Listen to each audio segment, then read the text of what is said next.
주 예수께 아뢰라. 괴로움과 두려움이 있을 때 주 예수 앞에 나아가라. 내 일을 염려하지 말고 주 예수께 아뢰라. 주 예수 앞에 나아가라. 주 우리의 증거니 무엇이나 근심하지 말고 주 예수께 아뢰라. 아멘. 다 같이 일어나시겠습니다. 우리 일어나셔서 하나님 말씀 역대하 7장 14절, 마태복음 6장 33절, 7장 7절 세 구절 교대로 봉독하시겠습니다. 내 이름으로 일컫는 내 백성이 그들의 악한 길에서 떠나 스스로 낮추고 기도하여 내 얼굴을 찾으면 내가 하늘에서 듣고 그들의 죄를 사하고 그들의 땅을 고칠지라. 그런즉 너희는 먼저 그의 나라와 그의 의를 구하라. 그리하면 이 모든 것을 너희에게 더하시리라. 구하라 그리하면 너희에게 주실 것이요 찾으라 그리하면 찾아낼 것이요 문을 두드리라 그리하면 너희에게 열릴 것이니. 말씀 선포를 기도하겠습니다. 아버지 하나님, 말씀 증거되는 시간 축복하여 주셔서 부족한 종의 입술을 감추어 주옵시고 오직 하나님의 말씀만이 그대로 증거되어서 하나님 영광 받으시며 말씀을 전하는 자와 듣는 자가 모두 은혜 가운데서 하나님께 영광 돌리도록 축복하여 주시옵소서. 말씀을 통하여서 부족한 저희들, 우둔한 저희들 깨우쳐 주옵시고 말씀을 통해서 우리들의 갈 길을 밝혀 주옵시고 말씀을 통해서 우리 영혼의 안식과 쉼을 허락하시며 기쁨 넘치도록 축복하여 주시옵소서. 평안이 넘치도록 축복하여 주시옵소서. 이 어두운 세상에서 빛과 소금의 역할을 잘 감당하도록 축복하여 주시옵소서. 감사드리며 예수 그리스도 이름으로 기도하옵나이다. 아멘. 앉으시기 바랍니다. 여호와께서 모세에게 말씀하여 이르시되 백성들에게 가서 전하라. 이스라엘 자손에게 명령하여 모든 납병 환자와 문둥병 환자, 유출증이 있는 자와, 이게 섹슈얼 디지즈입니다. 주검으로 부정하게 된 자를 다 진영 밖으로 내보내되. 이거 지금 하나님께서 성막에 거하실 때입니다.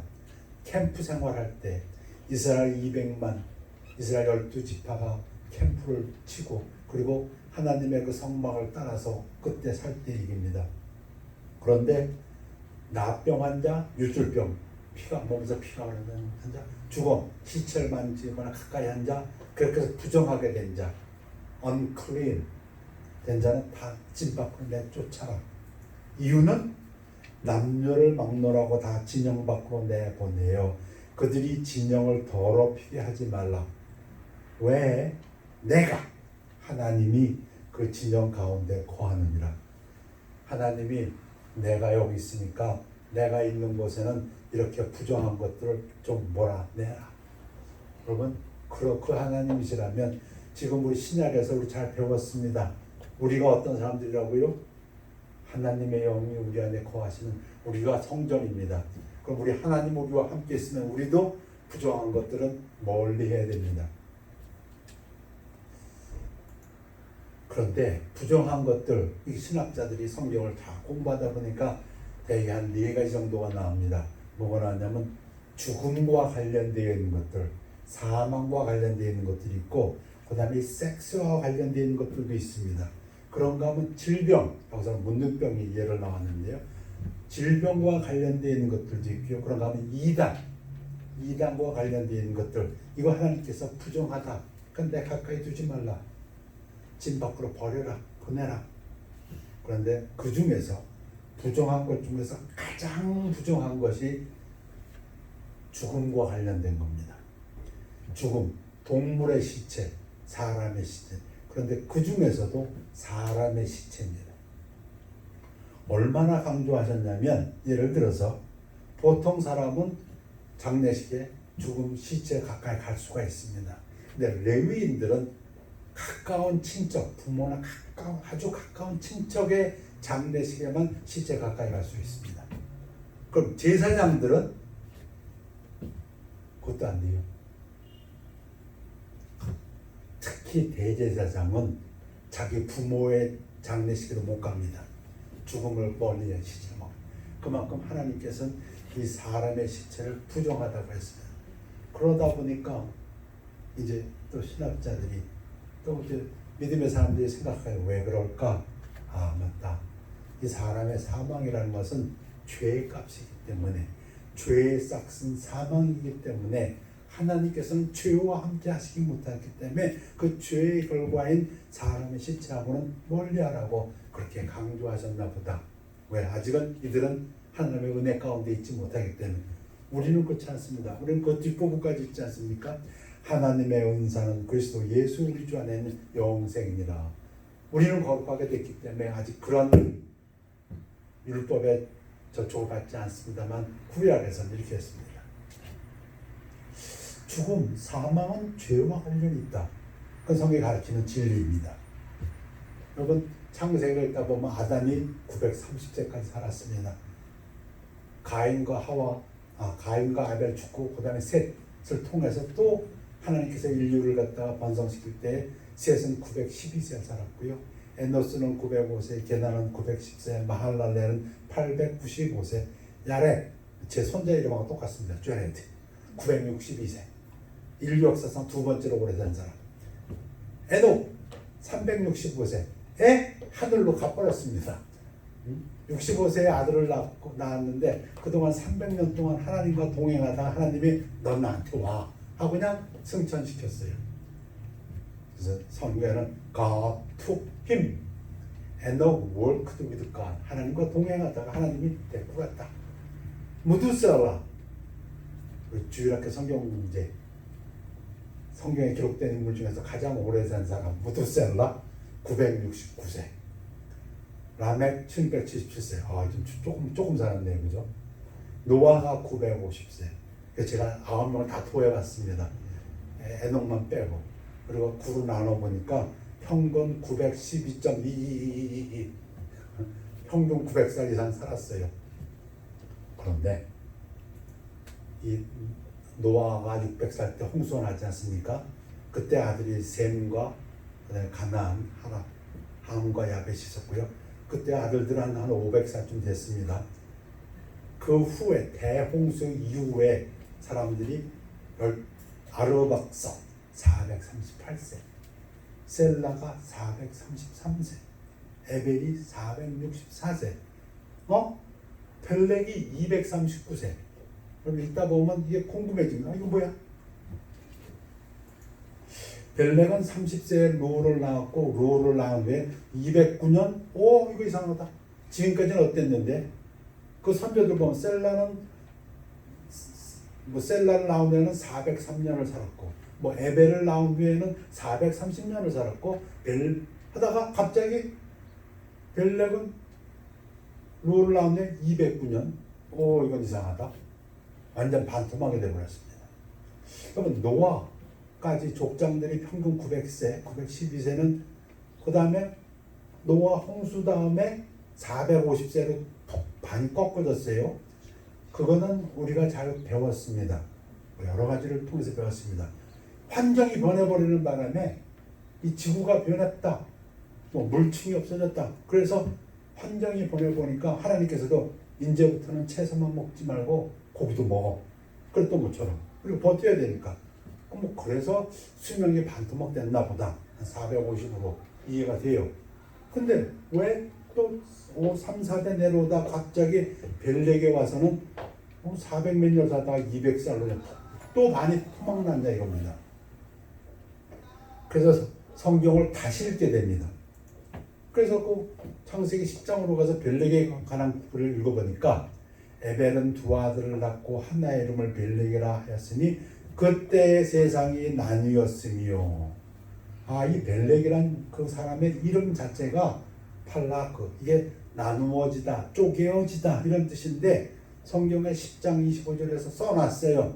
그때 세상이 나뉘었다 하면서 창세기 11장에 바벨탑 사건이 나옵니다.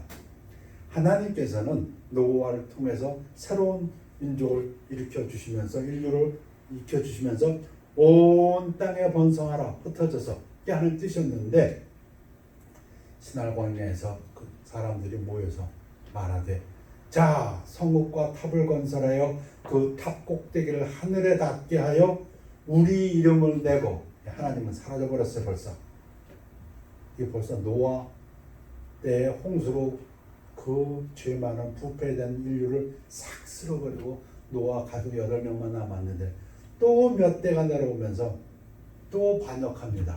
우리 이름을 내고 흩어지라고 안 넣는 온 지면에 흩어짐을 면하자. 아주 정면으로 하나님께 반대해버립니다. 그래서 여러분 어떻게 배웠습니까? 하나님께서 보시고 이거 안 되겠구나. 왜 안 된다고요? 말이 하나니까 저들이 하는 일을 이루겠군요. 해가지고 말을 혼란하게 합니다. 그러므로 그 이름을 바벨이라 하니 이는 여호와께서 거기서 온 땅의 언어를 혼잡하게 하셨으며 갑자기 말이 다 달라지기 시작하니까 소통이 안 됩니다. 되게 스트레스 받았을 거예요. 그럼 미국에서 사는 우리 동포들이 받는 여러 어려움 중에서 가장 어려운 거 한 3개 들라면 그 중에 하나 꼭 들어가는 게 뭐지요? 언어. 언어가 소통이 안 돼서. 근데 지금 바벨탑 사건이 그 사건입니다. 하나님께서 언어를 혼잡하게 하셨다. 여호와께서 거기서 그들을 온 지면에 흩으셨더라. 거기서 언어를 혼잡하게 할 때에 히브리어의 단어가 그 동사가 벨렉입니다. 그래서 추측할 수 있습니다. 근데 합리적인 추측이라고 생각됩니다. 그때 왜 900살이 450살 됐다가 또 다시 한번 200살로 딱 반토막이 났는가 했더니 되게 스트레스 받았구나. 그래서 수명이 또 반으로 줄었나 보다 하고 합리적인 추측을 해봅니다. 자, 벨렉이 400살에서 200살로 꼭 꺾어지는 분기점이 됐습니다. 그 이야기는 뭡니까? 사람들이 계속 더 악해지기 시작했다 이런 얘기입니다. 벨렉에서 200대가 된 다음에 루 239세, 수룩 230세, 나홀 148세 이 이름들이 나타나는 이름들이 비성경적입니다. 자기를 의지하는 것, 세상과 친구되는 거 이런. 그러다가 이제 주목할 게 나홀이 또 나옵니다. 이건 또 뭐야? 그걸 읽다 보면 또 여기서 한번 또 스탑하게 됩니다. 왜? 왜 또 갑자기 148세야? 450세가 250세가 됐다고 하자. 바벨탑 사건으로 얼마나 스트레스 받아갖고 헤어져 뿔뿔이 흩어지다 보니까 아마 여러 가지 어려움이 많았는지. 근데 나홀에 와서 또 왜 148세? 근데 성경에는 설명이 하나도 없어요. 그냥 나홀이 148세다. 몇 세야 자손을 낳고 몇 세 죽었다. 그러니까 이제 또 이제 궁금해집니다. 이거 왜 그러지? 한 가지 합리적인 추론을 할 수 있는 것은 하나님 이거 보니까 이건 갑자기 죽었다고 보니까 맞네요. 갑자기 이유는 모르겠지만 그래서 이제 갑자기 죽은 경우가 뭔가 하고 성경을 다 읽어보면은 한 서너 가지가 나오는데 그 중에 가장 대표적인 것이 잠언서에 있습니다. 불량하고 악한 자, 불량한 사람 악한 사람이 아니고 불량하면서 악한 자입니다. 이 원어를 보면 불량한데 악해 이런 사람은 구부러진 말을 하고 다니며 그 마음에 늘 나쁜 걸 생각하고 싸움을 일으키고 또 표준세번역을 보면 건달이면서 악인이라고 번역을 했어요. 아마 그래야 뉘앙스가 들어온다고 생각했더니 건달이면서 악인은 그릇된 말이나 하며 돌아다닌다. 근데 그러므로 그의 재앙이 갑자기 내려 당장에 멸망 이게 아닐까. 이게 왜 갑자기 죽었을까? 이 사람 불량했던 것 같다. 그리고 좀 악했던 것 같다. 그 다음에 잠언 29장에도 또 그런 얘기가 나와요. 자주 책망을 받으면서도 목이 곧은 사람은 목이 곧다는 것은 성경에서 교만하다는 것을 뜻합니다. 교만한 사람 계속 꾸중을 받는데도 안 고쳐. 절대로. 이런 사람은 갑자기 패망을 당하고. 그럼 이렇게 합리적으로 추론해 봅니다. 왜? 아무런 설명이 없으니까. 아까 벨렉 때는 그나마 그 이름과 성경 규절이 딱 나뉘어졌다 하는 데서 우리가 추론했지만, 자, 그러다가 나홀이 이제 갑자기 죽고 데라. 데라부터 우리가 잘 아는 이름입니다. 왜? 데라는 아브라함의 아버지니까. 아브라함의 아버지 데라가 아들 셋을 낳지 않습니까?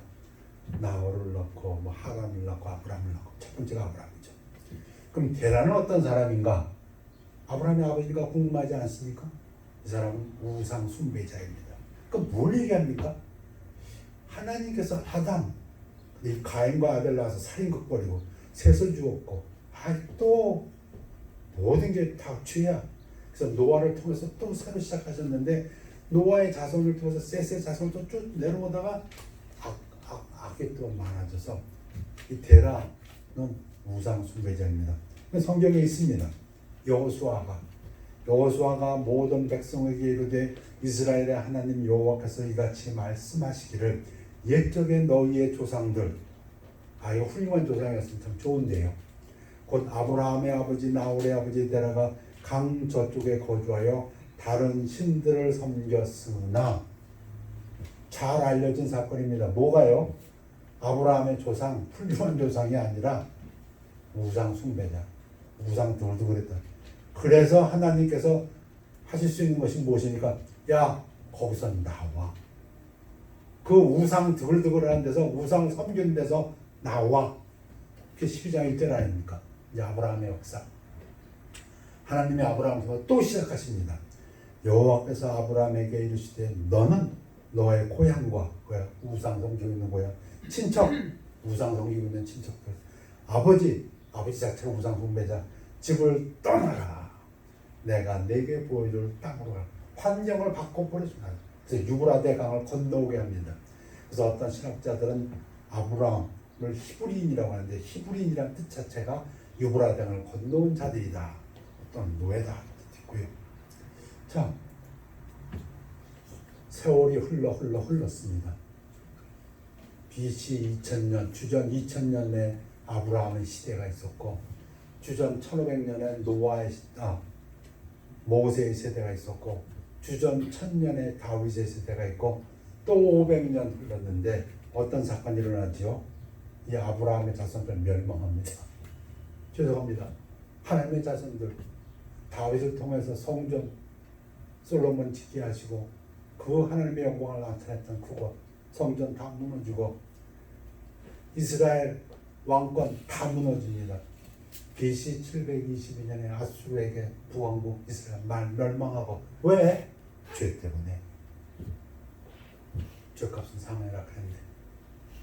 자, 그 다음에 BC 586년에 바벨론의 느부갓네살 장군, 나중에 바벨론 왕이 되는 느부갓네살에 의해서 완전 멸망해버려. 나라가 다 없어져 버립니다. 그러나 우리 하나님 늘 불씨를 남겨놓으십니다. 늘 새로운 시작을 준비하십니다. 예언하시고 70년 만에 포로에서 돌아옵니다. 그래서 성전 다시 짓고 터대를 놓고 516년에 비록 솔로몬의 성전에 비하면 너무 초라하지만, 그 어떻게 압니까? 성경에 기록되어 있습니다. 느부갓네살 성전 그 단을 놓을 때 예전의 성전을 기억하는 노인들은 통곡했다 합니다. 너무 초라해서. 아무튼 그러나 또 성전 지었어요.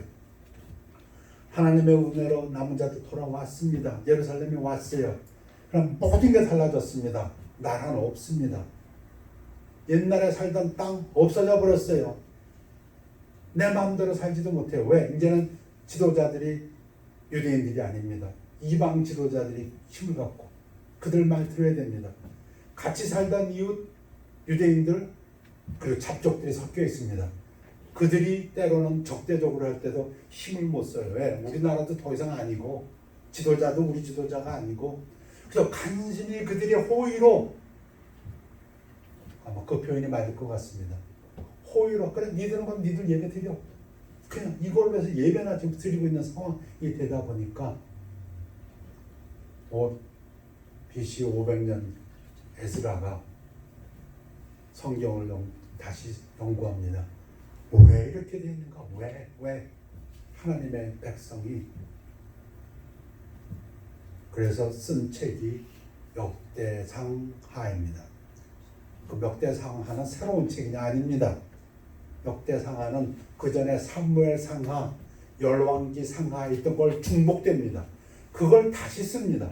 다시 쓰는 데는 충분한 이유가 있습니다. 자, 이 에스라가 썼다고 주장하는 이 역대기 상하를 갖다가 이해하려면은 다윗과의 언약을 다시 한번 짚고 넘어가야 됩니다. 주전 1000년 다윗을 왕으로 세우셨을 때 하나님께서 다윗과 놀라운 약속을 하십니다. 다윗이 죽을 때 다윗과의 약속, 데이비드 카비넌트는 성경 여러 곳에 나옵니다만 제가 고른 부분은 사무엘하 7장입니다. 내 수완이 차서 네 목숨이 다해서 내 조상들과 함께 누울 때, 너 죽을 때 내가 하나님께서 네 몸에서 날 네 씨를 솔로몬을 내 뒤에 세워 그의 나라를 견고하게 하리라. 너 죽지만 염려하지 마. 이게 아닙니까? 그는 내 이름을 위하여 집을 건축할 것이요 성전을 나는 그의 나라 왕위를 영원히 견고하게 하리라. 와, 이 하나님 입에서 나왔어요. 지금 솔로몬의 왕권이 영원한다. 나는 그에게 아버지가 되고, 솔로몬에게 아버지가 되고, 이 부분이 신약에서는 예수님의 아버지가 되고 이렇게 또 나옵니다. 그는 내게 아들이 되리니 그가 만일 죄를 범하면 내가 사람의 매와 인생의 채찍으로 징계하려니와 그렇지만이죠. if 내 말 안 들으면 죄를 범하면 맹매하겠다. 아비가 자식을 징계하는 것 히브리서의 말씀과 똑같습니다. 왜? 사생자가 아니니까 잘못하면 내가 매와 채찍으로 징계하겠다. 내가 네 앞에서 물러나게 한 사울에게서 내 은총을 빼앗은 것처럼 그에게서 빼앗지는 아니하라. 그러나 내가 맹매를 할지언정 내 은혜 자비 성실함은 그대로 지켜주겠다. 그 얘기입니다. 하나님의 은혜는 절대로 내가 돌이키지 않겠다. 사울에게서는 하나님께 돌이켜버렸습니다. 사울이 하나님의 명령을 거절할 때 크게 두 가지를 거절했죠. 제사장도 아니면서 제사 지내려고 한 거고, 하나님께서 기다리라 근데 기다리지 않은 거고, 그거 하나가 있고, 두 번째는 암말렉 진멸하라고 했는데 진멸은커녕 좋은 거 다 남겨두고, 그래서 그 왕도 사로잡고 안 죽이고, 그 하나님께서 진노하셨죠. 크게 그 두 가지를. 그래서 사울에게서 왕권을 뺏어버렸어요. 근데 지금 다윗에게는 뭐라고 얘기했으면 안 뺏겠다 이 얘기입니다. 내 집과 내 나라와 나라는 내 앞에서 영원히 보존되고 내 왕위가 왕권이 영원히 견고하리라 하셨다 하라. 이 기준은 아무도 구절이죠. 하나님께서 다윗과 맺은 언약 영원한, 그래서 예수 그리스도가 다윗의 자손으로 보셔야 되는 분명한 이유이기도 하고요. 시편 기자 에다는 또 이렇게 썼습니다. 그때 상황을 내가 나의 거룩함으로 한 번 맹세하였은즉 다윗에게 거짓말을 하지 아니할 것이라. 하나님 절대 거짓말 안 한다. 그럼 이 말씀은 분명한 거죠. 하나님 다윗의 집, 다윗의 나라, 다윗의 왕권이 영원히. 자, 우리는 참 복받았습니다. 은혜의 시대에서 복받아서 이 구절들이 전혀 문제가 되지 않아요. 왜? 우리는 주님이 오셨잖아요. 우리 이미 주님이 오셔가지고 내가 다윗의 자손으로 온 왕의 왕 메시아다. 이미 주님이 선포하셨고 메시아로 오셔서 잃어버린 자를 갖다 구원하여 십자가에서 다 이루었다고 돌아가신 그걸 다 알고 있으니까 우리는 이 문장이 전혀 문제가 되지 않습니다.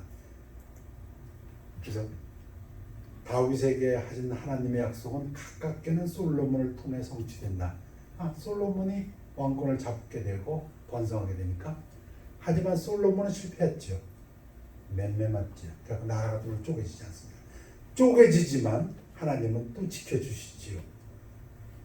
하나님은 영원한 왕 그리스도가 오실 때까지 다윗의 자손들을 지켜주신다, 주셨고 주시고 있고, 그래서 우리 다윗의 자손으로 족보가 쭉 마태복음과 누가복음에 나오지 않습니까? 그런데 우리는 이미 예수님 그리스도 오신 걸 다 알고 믿고 하니까 문제가 되지만 BC 500년 에스라에는 모르지 않습니까? 왜 망했을까? 왜 우리 민족이 이렇게 초라해졌을까? 왜 우리의 삶이 이렇게 좁아졌을까? 형편없어졌을까? 에스라가 성경을 공부합니다. 다시 읽고 묵상하고 하나님의 뜻을 구합니다. 그래서 이번에 열왕기 하를 다 끝낸 다음에 역대기라는 걸 씁니다. 역대기는 아담서부터 시작됩니다. 그러면 열왕기 상하원과 역대기 상하원의 가장 큰 차이점은 무엇일까요? 오늘 결론입니다. 회개를 강조합니다. Emphasis on repentance. 왜 있는 똑같은 역사 왜 또 쓰냐? 아니요. 그 아주 좋은 예가 므낫세 왕에 관한 이야기입니다. 여러분 유다 왕 20왕 중에서 가장 못된 왕, 못돼도 뭐 이렇게 못된 놈이 있을까 할 정도의 왕이 므낫세입니다. 유감스럽게도 그가 히스기야 왕의 아들인데요. 근데 또 하나님께서 북왕국과 남왕국 왕 중에서 제일 오래 치리하도록 놔뒀어요. 아마 오래 기다리셨던 것 같아요. 회개하기를. 그러면 열왕기 하에서는 21장 전체를 므낫세에 대해 기록을 하는데, 므낫세가 저지른 악에 대해서, 므낫세가 저지른 우상 숭배에 대해서, 므낫세가 하나님의 성전을 모독한 것에 대해서 적어놨습니다. 그래서 끝도 이렇게 됩니다. 므낫세가 유다에게 범죄하게 하여 여호와께서 보시기에 악을 행한 것 외에도 또 무죄한 자의 피를 심히 많이 흘려 예루살렘 이 끝에서 저 끝까지 가득하게 하였더라. 그래서 성경을 읽다 보면 결국 이 므낫세의 죄 때문에 유다가 망했다는 규절이 나올 정도로 이게 열왕기 하입니다. 근데 이 열왕기 하를 읽는 에스라는 역대 하에서 이렇게 기록합니다. 역대하 33장 1절서부터 20절까지 므낫세에 관한 얘기입니다. 열왕기하고 비슷하지 않습니까? 그런데 이 에스라는 반은 요약을 합니다. 므낫세가 지은 죄를 요약을 합니다. 다시 말씀드리면 역대하 33장 1절에서부터 9절까지는 열왕기하에 있는 내용을 요약을 합니다. 이런 나쁜 죄, 이런 패역한 일, 이러한 성전을 모독하는 일, 심지어는 자식들 갖다가 불 가운데 제사하고 그걸 요약을 합니다. 그런데 반 정도는 이런 구절이 나옵니다. 33장 10절서부터 끝까지는 여호와께서 므낫세와 그의 백성에게 이르셨으나 그들이 듣지 아니하므로 여호와께서 아수르 왕의 군대 지휘관들이 와서 치게 하시매. 이거 없는 사실입니다. 열왕기에 없어요. 그 에스라가 새로운 사실입니다. 그들이 므낫세를 사로잡고 쇠사슬로 결박하여 바벨론으로 끌고 간지라. 므낫세가 아하 하나님의 징벌을 받았구나. 하나님이 아수르를 통해 가지고 므낫세를 치셨구나. 그가 환난을 당하여 그의 하나님 여호와께 간구하고. 이게 뭐야? 지금 이것 때문에 썼어요. 에스라가 역대상하를 쓴 이유는 이 부분을 지금 유다 백성들에게, 어려움 속에 있는 유다 백성들에게 너무 형편이 쪼그라들어서 지금 숨도 제대로 못 쉬는 상황에서 나라도 없고 땅도 없고 지도자도 없고 성전 죄송하지만 볼품 없어졌고, 그러나 하나님께서는 그것도 축복하셨죠. 근데 이 므낫세 정말 이 못된 왕으로 여태까지 기록되어 있는데 에스라가 지금 뭘 적고 있습니까? 그가 환난을 당하여 그의 하나님 여호와께 간구하고 그의 조상들의 하나님 앞에 크게 겸손하여 이방 신들과 여호와의 전에 우상을 제거하며, 우상 제거했네. 여호와의 전을 건축한 사내와 예루살렘에 쌓은 모든 제단들, 우상을 위한 제단들을 다 성 밖에 던져버리고, 이거 회개했구나. 여호와의 제단을 보수하고 화목제와 감사제를 그 제단 위에 들고 돌아왔구나. 므낫세가 돌아왔다는 것입니다. 유다를 명령하여 이스라엘 하나님 여호와를 섬기라 하며 이걸 기록해 주려고, 이걸 유다 백성들에게 전하고 싶어서 그랬더니 그의 기도와 그의 기도를 들으신 것과 하나님께서 그 므낫세의 기도를 들으셨다. 그의 모든 죄와 허물과 겸손하기 전에 산당을 세운 것과 아세라 목상과 우상을 세운 것들이 다 호세의 시기에 사기에 기록되니라. 하나님께서 므낫세의 기도를 듣고 그를 다시 왕권으로 포로 생활에서 돌려주시고 그를 축복하셨다. 여러분, 므낫세가 그로 인해서 유다가 망한다고 하지 않고 므낫세가 유다의 14대 왕입니다. 유다가 언제 망합니까? 20대에 가서 망해요. 므낫세가 돌아오니까 친족 므낫세 다음에는 유다 왕 중에서 가장 훌륭한 왕 중에 하나란 요시아 왕이 태어나지 않습니까? 그래서 역대하 33장 14절에서는 이렇게 또 결론을 냈습니다. 므낫세를 기록하는데 기도하였으므로 하나님이 그의 기도를 받으시며 그의 간구를 들으시사 그가 예루살렘에 돌아와서 다시 왕위에 앉게 하시매 므낫세가 그제서야 여호와께서 하나님이신 줄 알았더라. 므낫세는 하나님도 몰랐어요. 그러니까 그 전에는 하나님도 몰랐는데 조상 탓인지 내가 이 벌 받았구나. 포로로 끌려가 쇠사슬에 끌려간 다음에 하나님, 제가 잘못했습니다.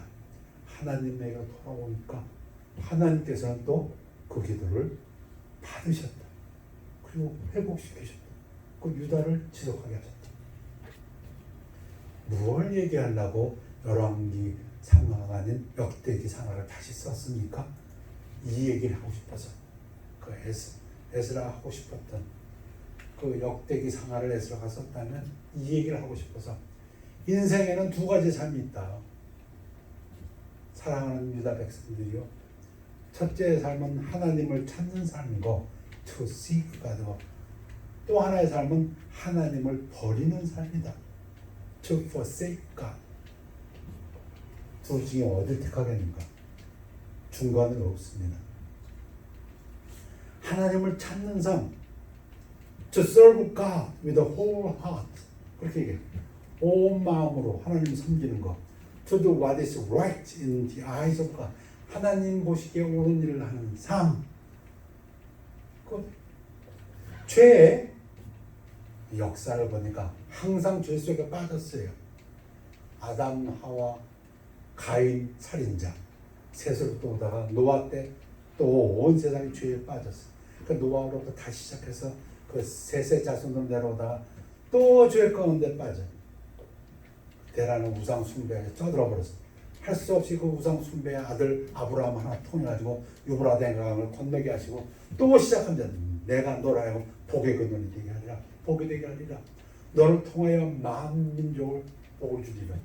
그런데 또 죄를 지어서 멸망하기까지 됩니다. 그때 에스라가 하나님의 성경을, 말씀을 묵상하면서 정리한 것이 무엇입니까? 인생은 이 두 개다. 어떤 삶을 살 것이냐, 하나님을 찾는 삶을 살 것이냐, 하나님을 버리는 삶을 살 것이냐. 역대하 7장 14절 암송구절이죠.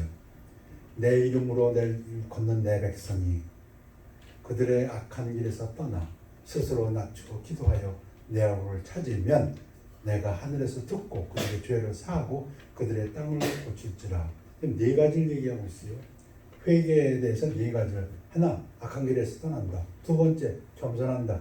세 번째, 기도한다. 네 번째, 하나님 얼굴을 찾는다. 저는 오늘 포커스를 하나님의 얼굴을 찾으면에 두었습니다. 여러분, 마태복음에서도 그런즉 너희는 먼저 그의 나라와 그의 의를 구하라. 그리하면 이 모든 것을 너에게 더하시리라. 여러분, 질문합니다. 가정에 문제가 있으십니까? 먼저 뭐 하십니까? 문제 해결해야지요. 아니요. 하나님 먼저 찾으십시오. 하나님 앞에 먼저 나오십시오. 직장이 없으십니까? 어떻게 합니까? 직장 구하러 돌아다니 맞습니다. 그럼 먼저 하나님 앞에 구하십시오. 재정적으로 어려우십니까? 돈 문제 때문에 골치 아프십니까? 우리 다 경험하고 있지 않습니까? 어떻게 해야 됩니까? 먼저 하나님 앞에 기도하십시오. 건강에 문제가 있습니까? 병원 가야죠. 약 먹어야죠. 맞습니다. 그러나 먼저 하나님께 치유를 위해 기도하십시오. 이 말씀을 준비하다 보니까 예전에 지금 한 20년 전이네요. IMF 때에 한국에서 참 어려웠던 때인 것 같아요. 지금도 어떤 사람들의 그 과거 얘기를 하다 보면 IMF 때 부도난 것 때문에 IMF 때문에 실직한 것 때문에 IMF 때문에 대단했구나. 근데 그때 제가 들은 간증 중에서 읽은 간증 중에서 이런 간증이 있습니다. 정확히 기억은 안 나요. 아마 확실히 하나님을 잘 믿는 어떤 대기업의 중견 간부였던 것 같습니다. 근데 그 사람도 잘렸어요. IMF 때. 그러니까 그 당시에 사람들이 어떤 사람은 직장 구하러 돌아다니기 바빴고 어떤 사람은 퇴직금 가지고 뭘 사업하기 위해서 이것저것 만나보는 사람도 있었고 어떤 사람들은 친구들 통해서 또 인포메이션 열심히 돌아가는 사람도 있었고 여러 모양으로 사람들이 노력을 했던 것 같습니다. 근데 이 사람은 집에 앉아서 성경 읽고 말씀 보고 기도하고 처음에는 그러려니 했는데 3개월도 꼼짝하고 직장을 좀 알아본다든가 퇴직금 갖고 뭘 사업할 것 좀 알아본다든가 인맥을 좀 찾아가 본다든가 하지 않고 그냥 앉아서 그러니까 사람들이 서로 이제 6개월 지나고 하니까 얘기가 나온 모양이야. 너 뭐하냐? 나 조금만 치킨샵에 알아봤어. 어떤 사람 나 좀 어때 내가 대기업에 이사했으면 무슨 소용이 있으냐? 중견기업에 들어갔어. 등등. 나 아직도 못 찾아오고 있어. 근데 저 아무개는 한대? 아무것도 안 한대. 그럼 한대?